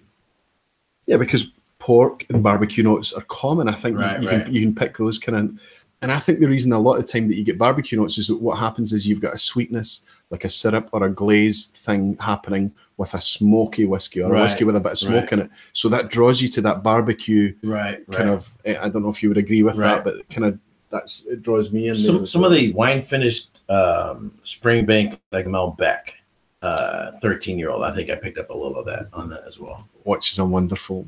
It's the Long Row Red, right? Right. Which reminds me. So next time I come here, Campbellton or Campbelltown and Orkney. I know Orkney is way up beyond there, but I want to at least hit those two. So my next trip, at least those two, I'm planning on going to. So even although he's worked out that he's going to leave each of these places wishing he had more days, next trip he's still planning to go to the two extremes. Oh yeah, absolutely. So, absolutely. Well, like Orkney, you should be able to get Orkney covered fairly quickly. Yeah, I got two distilleries plus the trip over on a boat. Campbelltown only has 3. Right. But Campbelltown, I'm going to suggest to you, could end up being one of those places that you don't want to leave in a hurry just because of how much variation, how much whiskey there is to explore, even from just those 3 distilleries. Let's see who else is in. The Alchemist is obviously in the UK because he's referencing T-bone steak roysters. Top Whiskies is in. Good to see you. I imagine it's probably Ed that's in. Nice to welcome you in. But he's saying, Erik Wait and Aqvavitae, enjoyed hearing about what sounds like a terrific trip. He's saying, good night, Roy, and all fun chatting. Good night, Ed, and thanks for joining in. It's nice to see you in here again. Amy's in. Amy, fantastic to see you. He's saying, is there room enough for Erik to dance? No. Not without causing some form. This is a very small room that we're in, Amy, but you never know. It depends on how much more whiskey he has, right? Russell is saying he's drinking the Springbank 12 cask strength right now. And you're right about the meaty funkiness. And people often talk about Springbank funkiness, of course, that kind of sour note that's present in so many Springbanks. He's saying great with a teaspoon of water. Absolutely. And this Springbank that we're having tonight, I'm not sure which batch this is. Well, I do. I know it's the 2018, 56.3%. So yes, it takes water very, very well. So Tomar asks, he says, did Erik have any time to visit John at Compass Box? Their corporate offices in the UK, they've got barrels distributed all over the place. I kind of doubt that they're set up for visitors. No, well, there's a bit of a thing going on there as well. That Compass Box on the bottles you'll see an Edinburgh address, right? But they're in London. Right, yeah, the corporate office is in England. Right? Yeah. And I don't, because they're not a distillery. I don't think they're set up for visitors. So unless I happen to excuse me, happen to run into them. No, I think you may be able to get in touch with them, and if there's an opportunity, there might be something. Well, he was on with Scotch Test Dummies. He was on the line with them, so obviously they got a hold of him. That's right. I mean, if you went to Compass Box, the chances of you getting John Glaser there would be slim, but you might actually be able to get into. And actually, so it was one of the funny things. So in the wine industry, they're super busy until get through harvest at the end of fall, and then they take off at Christmas time. I've noticed everybody here working distilleries, they're getting ready to take off for like 6 weeks or something like that. So a lot of the distillery workers are happy because they're gonna take off. So I would imagine a lot of people this time of year, in fact yourself, they go on vacation this time of year. So the odds of some of these people even meeting them, they're probably on vacation going somewhere. Yeah, I think so. I think it's time of the year, I mean, there would have to be, I don't think, like you say, I don't think Compass Box, for example, would be able to just open their doors to any old visitors going in. There would have to be a pre-arranged appointment, and there would have to be some kind of project that you're working on or something. But there you go. Oh, Tom R is actually saying that they welcome visitors and they do a tasting game. Oh, okay. Next time. Yeah, that 6-hour layover could be a bit tight this time, right? Yeah. Well, next time. Oh, yeah. Yeah. Yeah, I think so. Yeah. In fact, Jason and I will have to pop in and say hello. Excellent. So I've been thinking in the back of my head about the quiz tonight, and because of the way I'm signed into this laptop and because of the way I'm running this, for me to be able to pull up a quiz, I think would be next to impossible. You're quite relieved at that. Yeah, yeah. It's kind of like when you go to school, you think you have an exam and there's a substitute teacher. But it's a thing. It's a tradition. I know. If anybody, any guest that comes on this show, this live stream, gets hit with a quiz. I know. I actually feel like I need a couple more years of study. I mean, I'll be taking the next couple of years. I'll be writing a lot of notes. Plan on studying every distillery. Just really going full bore over the next couple of years, and doing videos as part of my study. But I think I need a couple of years of study to really get up to speed. I'm still working on it. I mean, I've absorbed a lot, but I need more time. Tell you what, the time is now 11:15, so it's getting on a bit. Wow. We've been on for an hour and 15 minutes. Okay. So that's kind of after the disaster that we had, the technical disaster. So we're on a completely different rig and everything. But if there's enough, if there is literally, I know that the people that stay to the end of the show are the ones that are enjoy participating in the quiz. If there's enough of you that say, yeah, we'll do the quiz, what I can do is I can't do a screen share with you or anything. It would be a verbal quiz like it was in the old days, the original days. There's one image, there's one picture, but I think I can show you the picture on my phone, so that wouldn't be a problem. I could get around that way, and we might be able to cobble together a quiz. It's a multiple choice quiz, so it's a bit easier. You can keep your own scores, and that way Eric doesn't get to go back to the States without having. There you go. I really like your quizzes. Enjoy them a lot. I'm maybe 50-50 in terms of how well I do, but it sort of inspired me to sort of incorporate that in my videos. I provide notes in my videos, and then I bring in 5 to 10. Mine are softball in comparison to yours.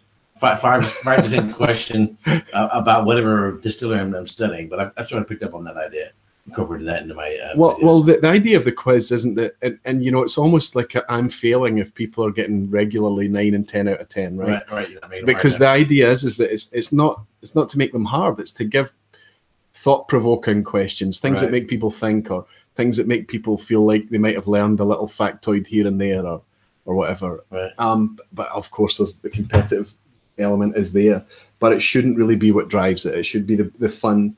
An element. And once they suggested, why don't we have prizes or whatever, and it was fairly unanimous. People just came back saying, do you know what? Let's not have prizes. Let's just keep it for fun. And that kind of makes sense. Sure. The only prizes actually was for World Whisky Day, and you'll see what's on those envelopes down there. Oh, yeah. Cool. Yeah. So I've sent out most of the prizes from the World Whisky Day. The only ones that are remaining is that there's half a dozen still to go to the States. So I can just take them with me back to the States and deliver them myself.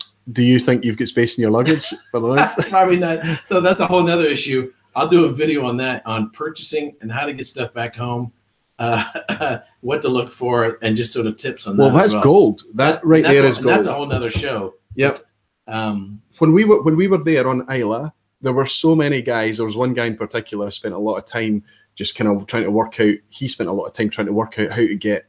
He'd overspent. He'd bought far too many bottles, and he had no idea how he was going to get them home. And he was going to everybody, and he eventually worked out a solution. But if you've got ideas on how to get the product home legally, of course. Sure. Well, there was one gentleman that I was told about. He had bought out 100 bottles. So I mean, I only bought 14, so that was nothing in comparison to what I bought. There's an old tradition of just taking a bottle, throwing it in the ocean. And then, put a little note in it. But I think it's very doable. And I have a better strategy. I've had a lot of providence come into play during my trip. A lot of things that I hadn't planned for, didn't anticipate, and yet it all worked out.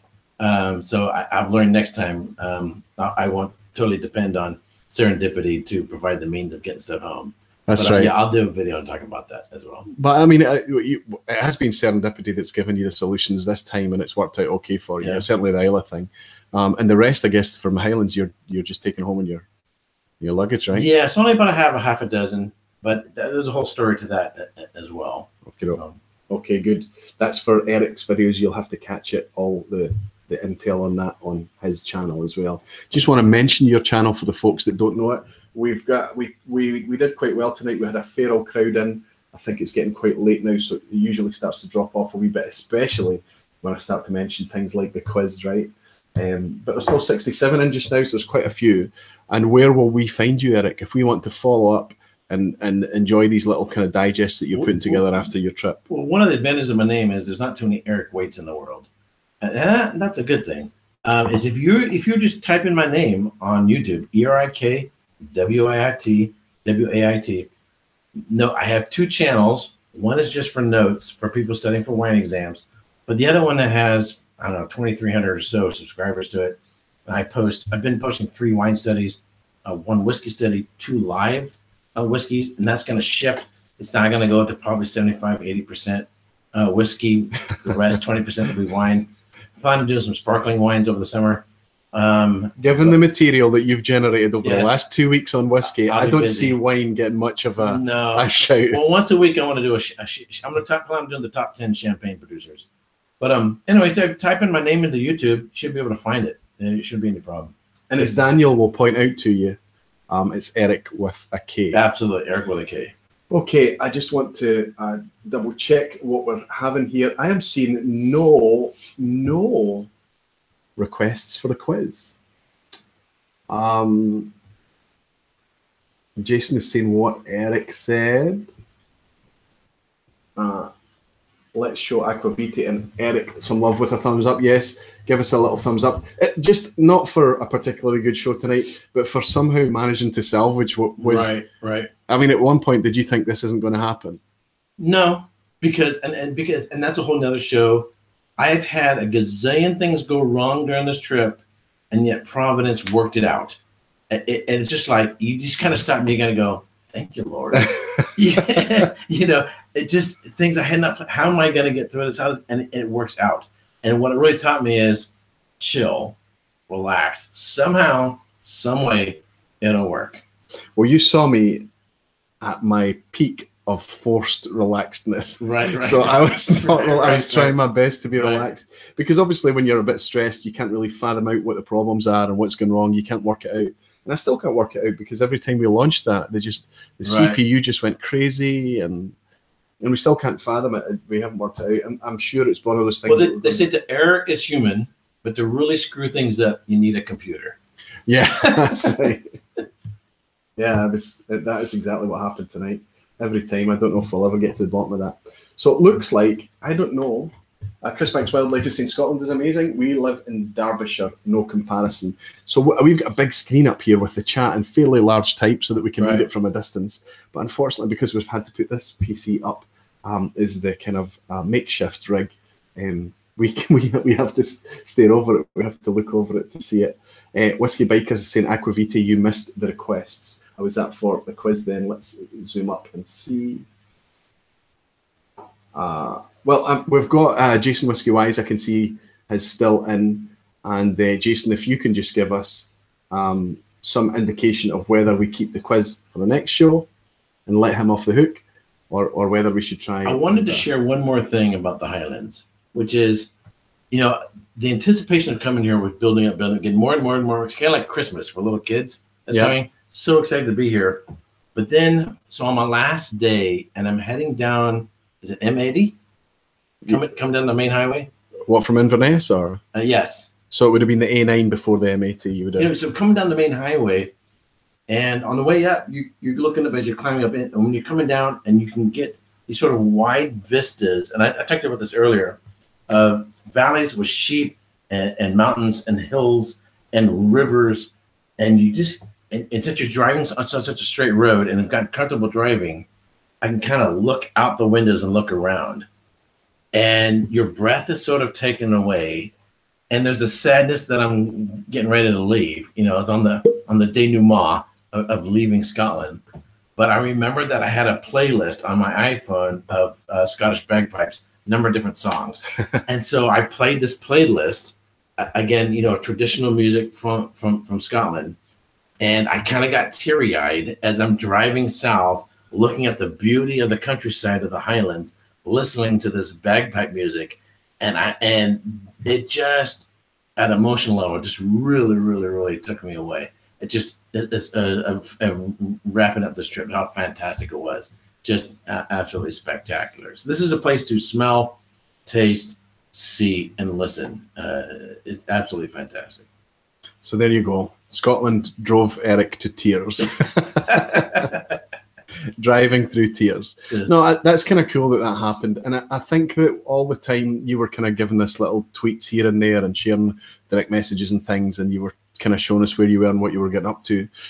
And certainly the weather played a huge part in it as well for you. There's no doubt that it certainly made it much more comfortable for you to get around, I would say, the nice weathers and take pictures and things.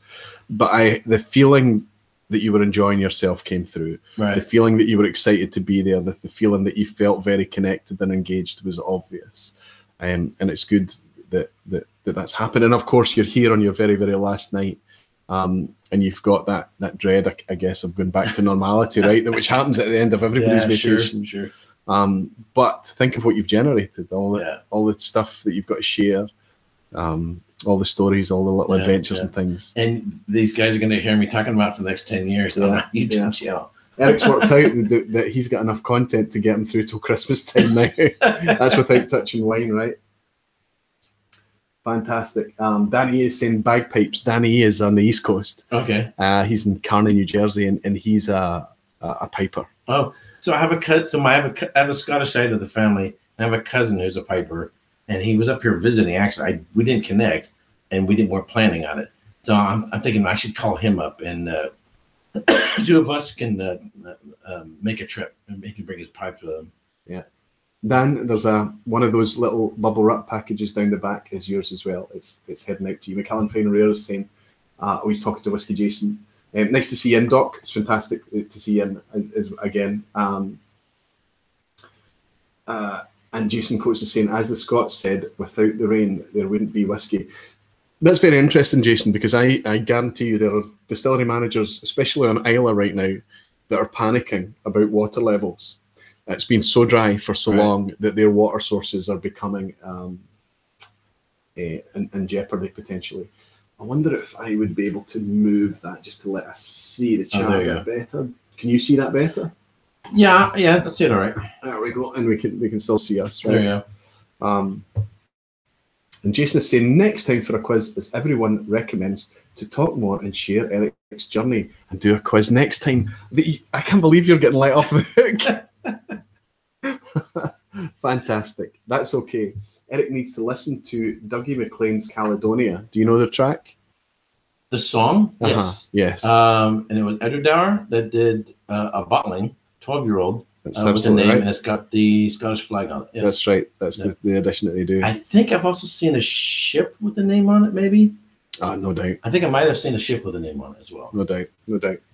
So yes, and it's a kind of an expat's anthem, right? Somebody that's living away. And actually, I remember that that was the late 80s, that song.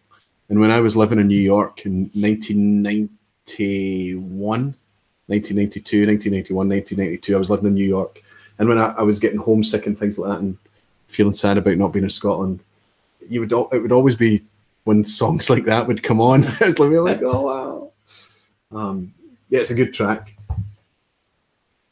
And Macallan Fine Rare is saying that they talked earlier about the water shortage at Tobermory Distillery. Yeah, no doubt.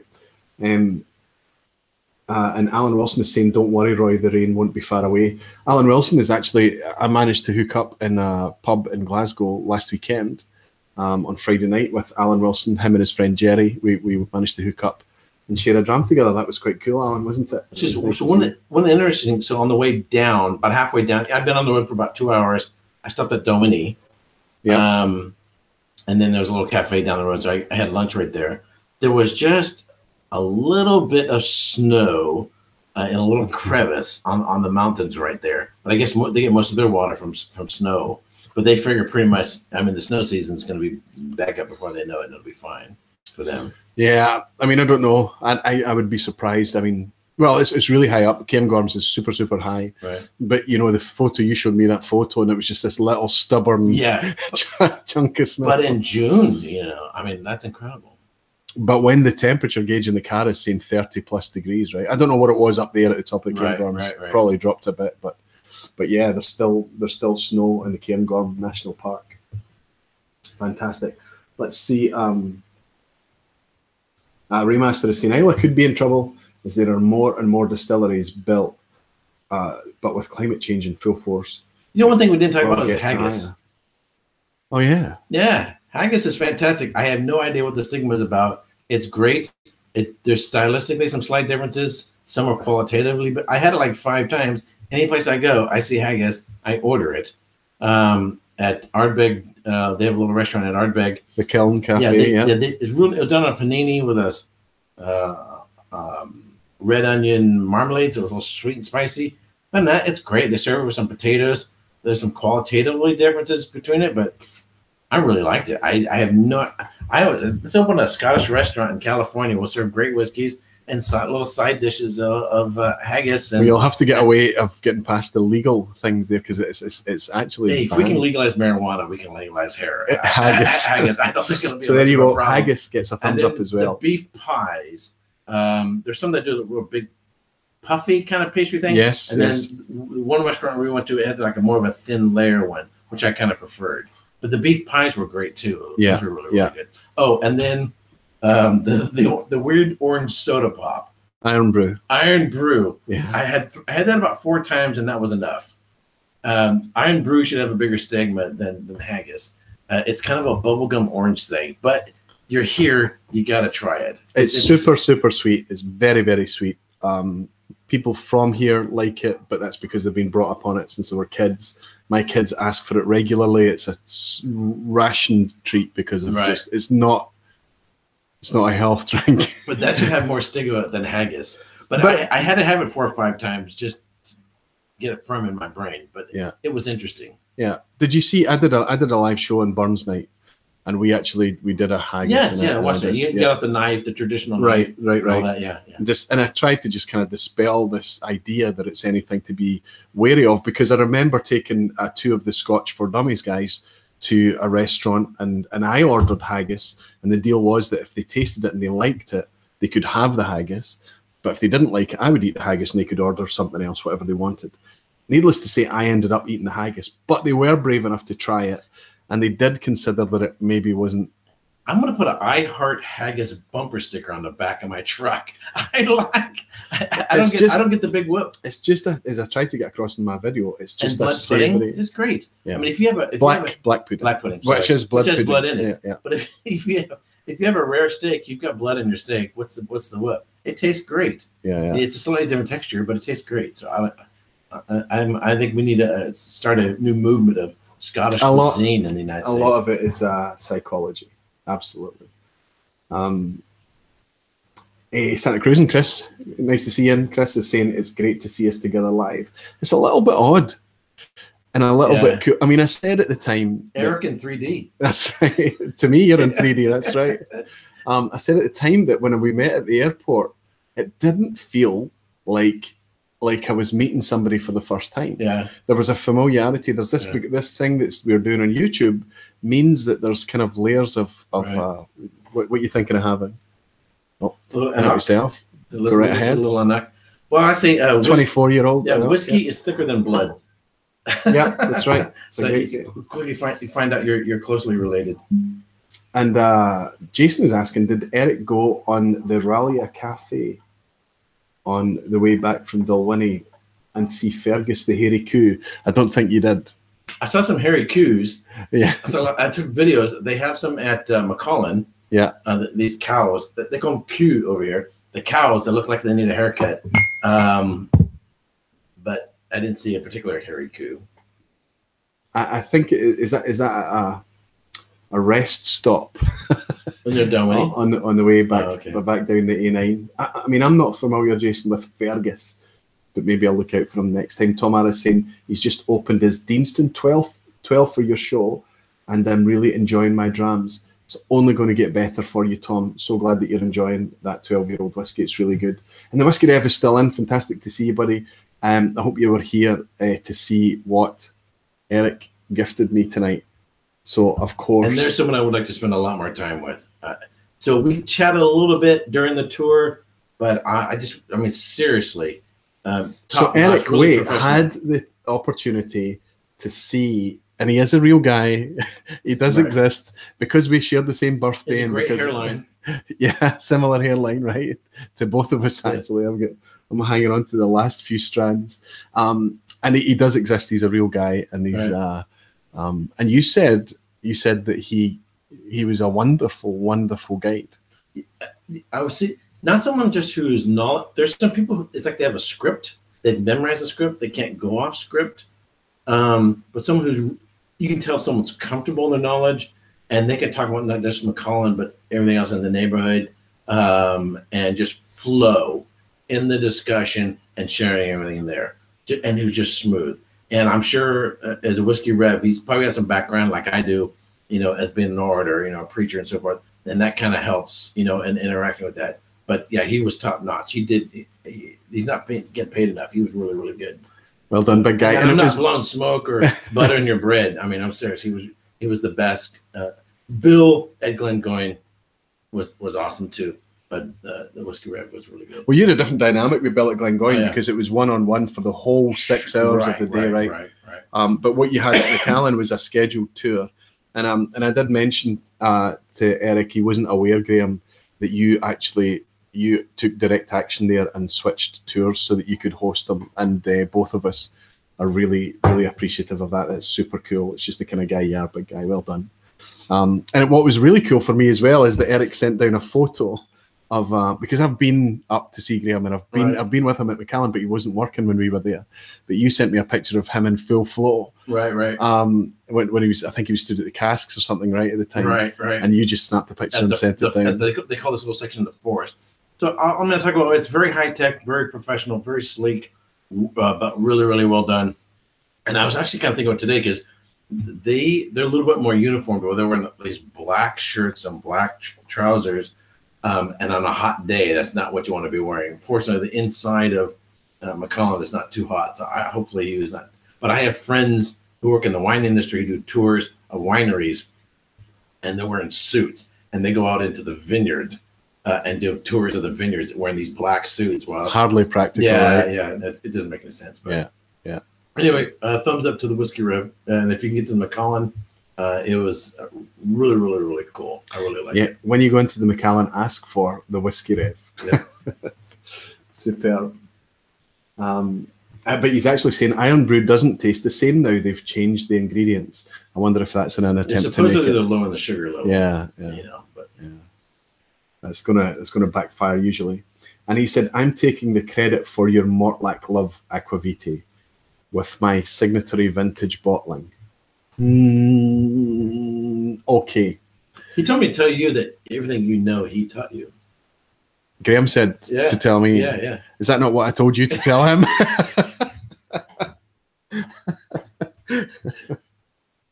I miss you, big guy. You need to come down soon, or I need to come up. Be fantastic. And he's saying that you're very kind. And he's saying, Macallan Fine and Rare, the doc is saying, I liked smooth. There's a bit of a stushy, a bit of a hoo-ha going on about using the word smooth to describe whiskey as a tasting note in whiskey right now. And I think that's a bit of a shame because you shouldn't, if your vocabulary is limited, if you're a beginner, if the only thing that you get is that I detected this is smoother than the last whiskey I had, it's valid to use that. That's just my opinion. I don't really want to get into it.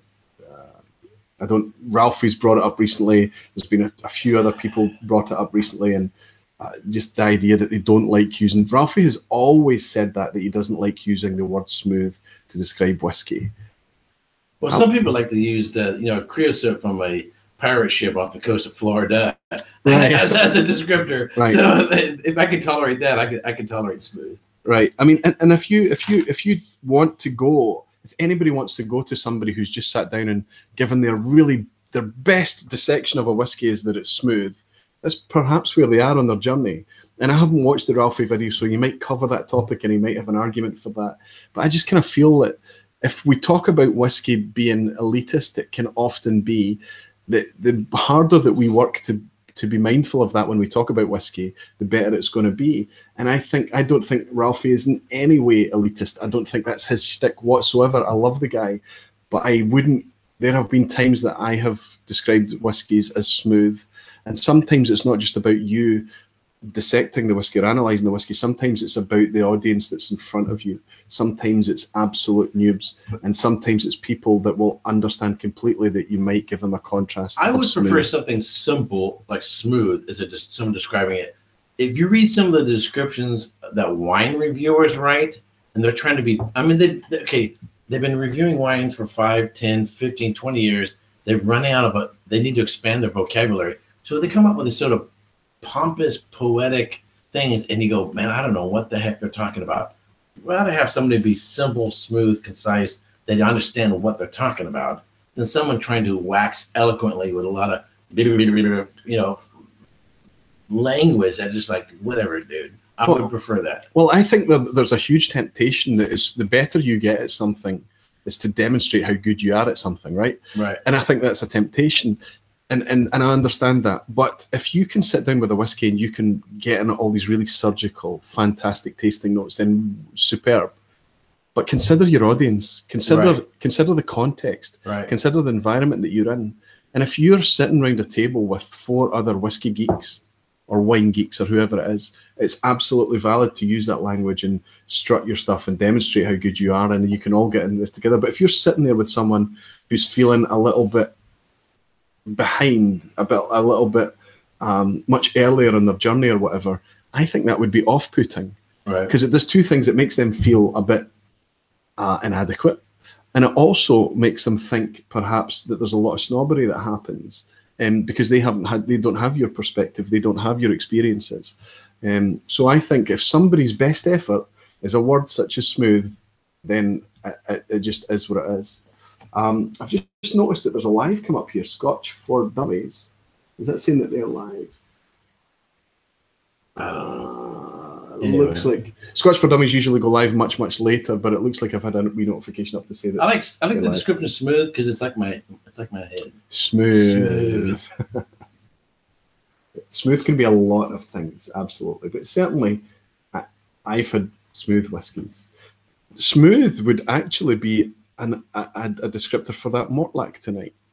Right. That was very... I described silky. I used other, but I'm sort of just dancing around the word smooth. But I said tonight, I said silky. You brought up velvet. You brought up other things. Right. But that came to me tonight. In the past, I mean, or if somebody had sipped that tonight and said, "Wow, this is really smooth," that would have been an adequate descriptor. I think it would have been. Anyway, we've dwelt too much on that. Tom is saying they've had a very short, quick hitter 2 hours ago. Okay. Okay, so this is a late notification. They started before you, but finished as Mark was in New York City, but it's finished. Thank you very much, Jason. Thank you. Yeah, I'm in a mess tonight. I rearranged my office completely, did the rig, everything, tested it twice. I'm going to show Eric the 2 test videos. But it didn't hurt the whiskey. The whiskey's still good. The whiskey's perfect, and the company is still very good as well. Cheers. Thank you. My Springbank. There you go. To your Awesome. I think we're getting close to that point, if we're not already there, to wind things up. We've managed to go almost an hour and 3/4 now. So if I was to give you a moment to kind of summarize your trip, inspire folk either to come or to consider just enjoying whiskey from afar, where would you be? It's whiskey in 3D versus just from the glass. It's an investment in your understanding and if this is what you have a passion for, if at some point in your life, I think it's just something you really got to. If you're really into snow skiing, There are certain mountains in the world you need to go ski. If you're into surfing, there's certain beaches in the world you need to go surf. If you're into whiskey, Scotch whiskey, I understand physical capabilities. This is not the most wheelchair-friendly place because the buildings are old, the roads are old, the hotels are old. It's hard to get around if you're have some handicaps. But if this is your passion, and then you got to go for it. At some point in your life, go for it and come here. Maybe you can't go to 20 distilleries and spend as many days as I did, but you can get at least a glimpse of it. You can at least come taste it a little bit and get a sense of it. If this is your big passion. If you're really into snow skiing, you got to go to the Alps. You got to go to the Rockies. You got to go to the Sierras and Tahoe. If you're into surfing, you got to go to San Onofre. You got to go to South Africa, the beaches, whatever. If you're into whiskey, this is where you got to come. At some point in your life, it's just part of it. I've got a message in from Kilted Moose to say he passes on his best regards to you, Scott. Fantastic. I'm looking forward to seeing you tomorrow evening as well. You and I are going to get to hang out at that tasting tomorrow. Can't wait for that. And Tom R is saying, have you tried Oban 18? I was convinced to buy a bottle yesterday and we'll open it soon. Just curious to hear your thoughts. No, I don't. I'm not familiar with Oban 18, Tom. But Oban 18, I think, is an old expression. I've tasted, so I was at Oban briefly, tasted a number of them. I'd have to go back and look at my notes to see what I tasted. And I actually have bought one of just distillery exclusive. But I'd have to go back and I'd have to check my notes, see what I tasted. Yeah. I think the distillery exclusive from Oban is an on-age statement right now. Okay.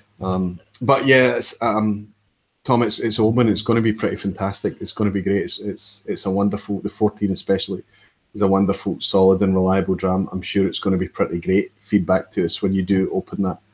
Okay, guys, I need to really just say thank you so much for your patience tonight. We ended up being about 15 or so minutes late, and I'm just glad that we were able to salvage something out of it. I'm having some compliments coming in to say thanks, that it was a good stream. I think that Erik is the guy that salvaged it tonight, because I was all over the place trying to get the rig sorted out. The quiz, I think the whiskey salvaged it. Yes. As the whiskey rev would say, Providence. Whiskey, is there anything it can't do? I like that. I like that. Yeah, and it was just, it kind of put me off a little bit tonight, but it was don't sweat the small stuff. That's right. So, well, I've ended up enjoying it. I've enjoyed it, hanging out with you and having some drams. Yeah. Next time we're going to have some haggis. And I tell you, if you're ever here again, I don't know how you're going to top this gesture. Oh. That's just a magnificent thing to do. You can't understand how excited I am to have this back in the cabinet again and have it open. You've seen that I've got a bottle list downstairs. I don't know if you would have looked to see that I had a bottle. I have a cask. It just isn't ready yet. Right. Okay.